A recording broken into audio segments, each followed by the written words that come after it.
చెప్పారు ఇంటర్వల్ చేసాం. ఇంటర్వల్ పెద్ద సీన్ చేసాం కదా అని చిన్న సీన్ ఉంటుంది ఏదో, అదేమంత ఈజీగా ఉండదు. అది ఎక్కడ వేరే సినిమాల నుంచి తెచ్చిన డైలాగ్స్ అయి ఉండవు. ఆయన లోపల నుంచి ప్యూర్గా ఆయన చూసిందో విన్నదో అది ఎక్కడి నుంచో వస్తుంది. అది ఆ కరెక్ట్ ఇది ఆ మీటర్ పట్టుకోవడానికి మనకు అర్థమై చేస్తేనే ఆ రిథం లేదా కిక్ ఉండదు. సో ప్రతి సీను పరీక్షగానే ఉంటుంది. ఈ సినిమాలో అదే. ఇప్పుడు సీతం వాకిలి చూస్తే ఇది దౌర్భాగ్యులు, ఇది దురదృష్టవంతులు. దురదృష్టవంతులతో ఎక్కువసేపు మాట్లాడుకోవడం కూడా ఒక వేస్ట్ అనుకునే ఒక క్యారెక్టర్. దీనికి వచ్చేసరికి ముకుందా నేను చేసేసరికి వాడంతా వాడే, అవతలోడు తెలివి లేదు నాదే తెలివి అని ఇంటెలిజెంట్గా మాట్లాడతాడు. దీనికి వచ్చేసరికి వీడికి ఒక అసంతృప్తి లోపల. నాకేం ఎవరేంటి, మన గుర్తింపు రాదేంటి, మనం కాదా గొప్ప, నువ్వేనా గొప్ప. అసంతృప్తి కోసం ఆ గడ్డం, ఫ్రస్ట్రేషన్ లోపల కక్కాలి. సో దానికి ఆయన ఇచ్చిన డైలాగు ఆ రోజు వచ్చింది, అది చాలా హెల్ప్. ఆయన ఫ్లేవర్ని పట్టుకునే చేశాను అది. అది మామూలు వేరే, అందుకు అది వేరేగా మనకి ఆ ఫ్లేవర్, ఆ టైమింగ్ అది ఆయనకి అలాగా జెరాక్స్ కొట్టాను. దానికి క్రెడిట్ డైరెక్టర్ గారికి ఇచ్చారు. అవును. ఏంటి అంటే ఝాన్సీ సీన్స్ చేయడం ఒక, ఇప్పుడు రావు రమేష్ గారు చెప్పినట్టు ఒక పెద్ద డైలాగ్ ఉండి చెప్పడం వేరే. అంటే జనరల్గా మాకు ఎమోషనల్ సీన్స్ మేము ఎక్కువ సినిమాలు చేస్తాం, ఆయన నేను చేసి ఉండొచ్చు. కానీ డైలాగ్ లెంతీగా ఉన్నంత మాత్రాన అదేదో అది చాలా కష్టం అని, తక్కువ ఉంటే అది కష్టం అని. ఫస్ట్ ఆఫ్ ఆల్ శ్రీకాంత్ చెప్పినట్టు ఆ డైలాగ్ డెలివరీ కానీ, ఆ ఎమోషన్ కానీ, న్యాచురల్గా అంటే బాడీ లాంగ్వేజ్ కానీ, ఇప్పుడు తన డైరెక్షన్లో ఏంటంటే బాడీ లాంగ్వేజ్ కూడా న్యాచురల్గా ఉండాలి. అంటే న్యాచురల్ అంటే ఏదో పళ్ళు తోముకుంటా డైలాగ్ చెప్పడం, లేకపోతే బకెట్లో నీళ్లు తీసి పోసి డైలాగ్ చెప్పడం, బిజినెస్ డైలాగ్ చెప్పడం కాదు నేను చెప్పేది. ఆ డైలాగ్ అంటే మనిషిలోనే, ఒక బాడీలోనే మొత్తం మార్పు వచ్చేసేయాలి. సో అది యాక్చువల్గా నేను చాలా మంది డైరెక్టర్స్ దగ్గర పనిచేశాను, మంచి పేరు, అందరూ బాగా పెద్ద పెద్ద డైరెక్టర్స్తో. కానీ శ్రీకాంత్ చాలా కష్టం, అది చాలా చాలా కష్టము. అంత న్యాచురల్గా చిన్న చిన్న మైన్యూట్ థింగ్స్ కూడా చాలా సహజంగా రావాలి అని ఎక్స్పెక్ట్ చేసే డైరెక్టర్స్లో బహుశా తనకి నేను ఫస్ట్ ప్లేస్ ఇస్తాను. సో ఆ ప్రయత్నంలో వచ్చే ఇదే అంటే ఏంటంటే ప్రతిదీ మన ఫ్యామిలీ వాల్యూ కానీ, మన ఎమోషన్స్ కానీ, ప్రతిదీ అది మన ఇంట్లో ఉన్నట్టు ఆ ఫీలింగ్ రావాలని కోరుకునే డైరెక్టర్స్లో తను కూడా. అందుకే కొత్త బంగారు లోకం అనే సినిమా అది యంగ్స్టర్స్ మీద బేస్ చేసిన సినిమా అయినా ఆ ఫ్యామిలీ వాల్యూస్ మీదే బేస్ అయిన సినిమా. అది అట్లా అనుకోవచ్చు, కానీ కొత్త బంగారు లోకం చాలా గొప్ప చిత్రం. అలాగే సీతమ్మ వాకిట్లో సిరిమల్ల చెట్టు కూడా చాలా, అంటే సినిమా అంటే ఇష్టం, యాక్టింగ్ అంటే ఇష్టం, డైలాగ్ రాయడము, స్క్రీన్ ప్లే అనుకునే యంగర్ జనరేషన్ కూడా ఈ సినిమాల్లో చాలామంది చూసి కొన్ని మంచి పాయింట్స్ ఉంది. అలాగే మన బ్రహ్మోత్సవంలో కూడా అసలు మన ఈ పిక్చర్ అనుకున్నప్పుడు ఎప్పుడన్నా అనిపించిందా, మీకు అనిపించిందా, మా నాన్నగారికి తాతగారు, తాతగారికి నాన్నగారు, నాన్నగారికి తాతగారు రాని వాళ్ళందరి గురించి తెలుసుకోవాలని, అంటే ఈ కథ అసలు పుట్టడానికి అసలు వంశవృక్షం ఎందుకు ఎలా అనిపించింది? ఈ కథ ఆలోచనలోకి వచ్చిన తర్వాత ఇలా వెతికితే బాగుంటది అనుకున్న తర్వాత అయితే కనుక్కున్నానండి. నాకు ఏదో 3 తరాల గురించి తెలిసిన తప్ప దాని తర్వాత ఎవరికి తెలిసిన కూడా లేరంటున్నారు. చాలా ఇంట్రెస్టింగ్, అది చాలా ఇంట్రెస్టింగ్. ఫ్యామిలీ ట్రీ చేసుకోవడం అనేది యంగర్ జన్ కొంతమంది, ఒకళ్ళు ఇద్దరు, నేను చాలా మంది అని చెప్పలేను, కానీ ఈ సినిమా చూసిన తర్వాత ఒక ఇద్దరు యంగ్స్టర్స్ దీని గురించి దే స్టార్టెడ్ రీసెర్చింగ్. మాకు ఇంకోటి కూడా మేడం, అసలు దీనికి ఆధారం ఏంటని తెలుసుకుంటే కనుక ఇప్పుడు మన పెద్దవాళ్ళు ఎవరైనా ఉంటే చెప్పగలుగుతారు మేడం, లేదంటే తెలియదు, అసలు ఎవరికే తెలియదు. బట్ ఇది దొరికే అవకాశం ఉంది అని చెప్పి నాకు వేరే సోర్స్లో ఒక ఇండియన్ ఎక్స్ప్రెస్లో ఒక ఆర్టికల్ చూసి, అది కూడా ఎవరో నవీన్ మిట్టల్ గారని ఆయన ఇలా ట్రేస్ అవుట్ చేశారని చెప్పి చూసి, అప్పుడు మా టీం అంతా కలిసి మేము హరిద్వార్ వెళ్ళాము. అక్కడే దొరుకుతాయంటే ఇలాగా అక్కడ రాసేసి ఉంటాయి ఆల్రెడీ. అంటే ఎవరైనా మనకి చనిపోతే మేడం, ఇంట్లో పెద్దవాళ్ళు ఎవరైనా వాళ్ళది అక్కడ ఇస్తారు కదా, అది వెళ్ళినప్పుడు అక్కడ నోట్ చేసుకుంటా ఉంటారు. ఇప్పుడున్న వాళ్ళు ఎవరో ఫాలో అవ్వట్లేదు, కానీ ఒకప్పుడు చాలా కన్ఫర్మ్గా అది వెళ్ళేవాళ్ళు. గంగ దగ్గరికి వెళ్ళాలి, కాశీ వెళ్ళాలి, ఎక్కడికి వెళ్ళాలి అని చెప్పి అక్కడ వదిలేసి వచ్చి అప్పుడు ఆ నోట్ చేసుకునేవాళ్ళు. ఇప్పుడు మనకి డెత్ సర్టిఫికెట్ అప్పుడు కంపల్సరీగా అవన్నీ చేసేవాళ్ళు. సో అక్కడికి వెళ్ళి చూస్తే, హరిద్వార్లో చూస్తే ముందు అక్కడ దొరికేస్తాయేమో అన్నంత ఉత్సాహంగా వెళ్ళాము మేము. కానీ అక్కడ నిజం చెప్పాలంటే అక్కడ అంతా నార్త్ ఇండియా ఎక్కువ ఉన్నాయి. ఆ బండిల్స్లో అందరూ కొన్ని తరాలండి, కొన్ని వంశాలు, పేర్లు అన్నీ ఉన్నాయి. ఆశ్చర్యపోయాం. ఆ తర్వాత అప్పుడు వాళ్ళు చెప్తే తెలుగు వాళ్ళకి అక్కడ కాశీలో ఉంటాయి, ఎందుకంటే ఎక్కువ మంది ఫ్రీక్వెంట్గా వెళ్ళేది కాశీ వెళ్తాం. మన వాళ్ళు ఇటు సైడ్ నుంచి. నిజంగా అక్కడికి వెళ్తే అక్కడ నిజంగా పేర్లు ఉన్నాయి. అమలాపురం నుంచి సెటిల్ అయిపోయిన వాళ్ళు ఉన్నారు, వాళ్ళు సెటిల్ అయిపోయిన వాళ్ళు ఉన్నారు, అందులో ఇంటి పేర్లు ఉన్నాయి.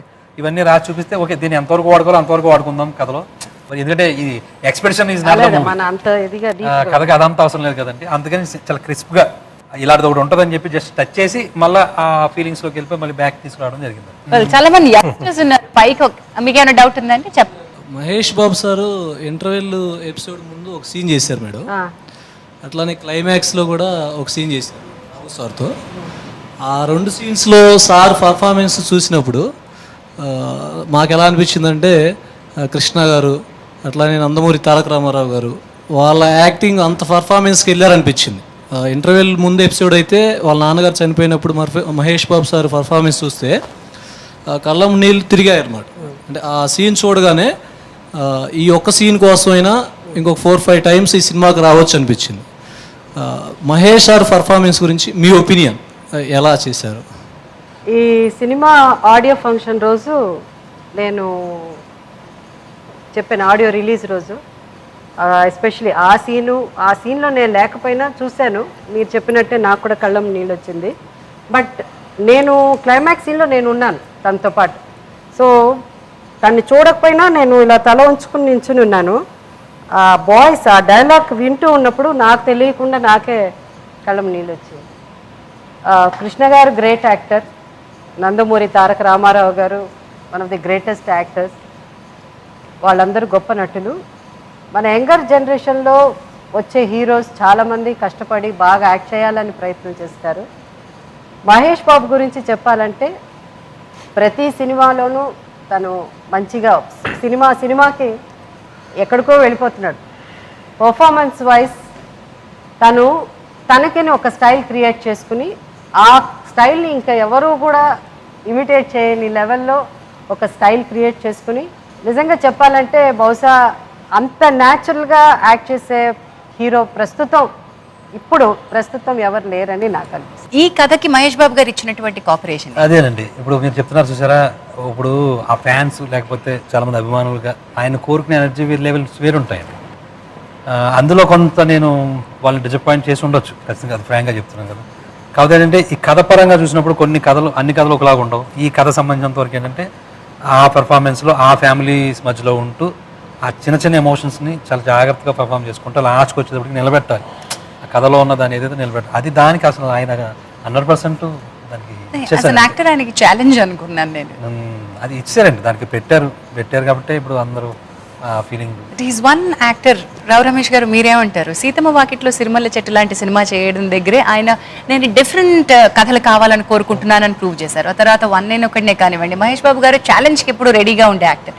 బ్రహ్మోత్సవంలో ఆయన పెర్ఫార్మెన్స్, ఇప్పుడు ఈరోజు మీ పెర్ఫార్మెన్సెస్ గురించి ఇంత మాట్లాడుతున్నాం అంటే మహేష్ బాబు గారి పెర్ఫార్మెన్స్ గురించి కూడా చాలా వాళ్ళ నాన్నగారు లాగా ఆయన ధైర్యవంతుడు అనిపిస్తుంది. మాకు అంత ఇంపార్టెంట్ సీన్ నేను మాట్లాడుతుంటే ఇంత పెద్ద యాక్టర్ సైలెంట్గా దానికి ఆయన ఓకే చేసి అలాగే క్లైమాక్స్ ఇచ్చి ఈ డైరెక్టర్ థాట్స్ని ధైర్యంగా ఆయన ఇన్నసెంట్గా యాక్సెప్ట్ చేసి అంత నమ్మకం పెట్టి పక్క వాళ్ళని ఇప్పుడు చెప్పాను ఇందాక శ్రీకాంత్ గారి డైలాగులు అర్థం చేసి దానిలో మెలకువలు కొన్ని మెరుపులు చెప్పారు కొన్ని సీన్స్ దగ్గర.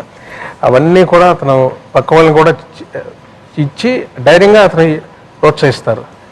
ఏదో మనం డామినేట్ చేస్తున్నారో అదంతా అనుకోరు. సినిమా బాగుండాలి, సినిమా బాగా రావాలి, అది చాలా గ్రేట్ అతను directors actor. Quick responses from the younger audience పైన ఉన్న వాళ్ళ దగ్గర నుంచి మీకు ఎట్లా అనిపించింది సినిమా? చెప్పండి అమ్మా.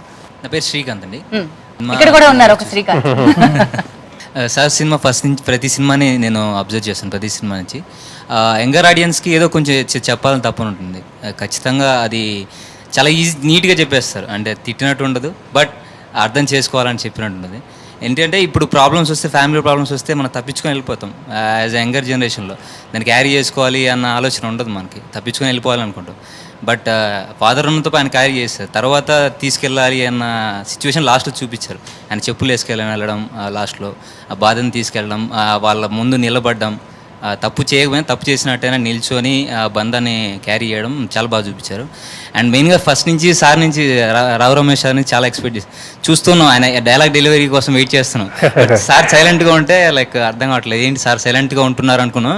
బట్ వాళ్ళ ఫాదర్ని బొమ్మ చూపించారు. అదే ఆడియన్స్ ఏమనుకుంటున్నారో అదే వాళ్ళ ఫాదర్ బొమ్మ చూపించారు. ఏంట్రా ఇలా ఉన్నావు అది అని వాళ్ళ ఫాదర్ని చూపిస్తూ ఆడియన్స్ మనసులో ఏముందో అది బయటికి రాకుండా వాళ్ళకి ఆన్సర్ చేసేస్తున్నారు ఆ టైంలోనే. బట్ మేడం చెప్పారు మధ్యలో బొమ్మ చూపిస్తూ శ్రీరాముడి బొమ్మ చూపిస్తూ చెప్పడం, అది అక్కడితో ఒక క్లారిటీ వచ్చేసింది. ఆడియన్స్ అయితే క్లారిటీ వచ్చింది, బట్ సినిమాలో ఆ క్యారెక్టర్స్ క్లారిటీ రావాలంటే క్లైమాక్స్ దాకా చూడాలి అన్న విషయం అయితే క్యారీ చేసుకోగలిగాం. ఎంత బాగా చెప్పావు నాన్న. నీ ఎంత చక్కగా అసలు నీకున్న clarity, I'm amazed at this clarity. Director ఏం విజన్ తో అనుకున్నారో ఎగ్జాక్ట్లీ అవే మాటలు నువ్వు చెప్పావు. రావు రమేష్ గారు, మరి మీకు ఎలా అనిపించింది? This is one of the character మీరు పోటీ పడి నటించాల్సిన అవసరం అంతమంది మా స్టార్స్ మధ్యలో ఉన్నారు. అటు పక్కన జయసుధ్ గారు, ఒక పక్కన సత్యరాజ్ గారు, ఢీ కొంటున్నట్టే ఉండేదేమో ప్రతి సీన్. వాళ్ళు అంత వాళ్ళకి సైలెంట్ అంత స్పోర్టివ్గా వాళ్ళకు ఎంకరేజ్ చేసేవారండి. వాళ్ళ నాదే కదా ఇక్కడ మెయిన్ డైలాగ్, ఇలాంటి వాళ్ళని పెట్టుకొని మాట్లాడుతున్నాను నేను. వాళ్ళందరూ చాలా మనస్ఫూర్తిగా క్లాప్స్ కొట్టి నన్ను ఎంకరేజ్ చేశారు. గొప్ప మనసుకి అదే ఈ సినిమా మంచిగా చూశాను అందరిలోనే. ఈ సినిమాలో నేను చూసిందంతా మంచిగా. Coming to your wonderful performers, ఇప్పుడు హీరోయిన్స్ అంటే కేవలం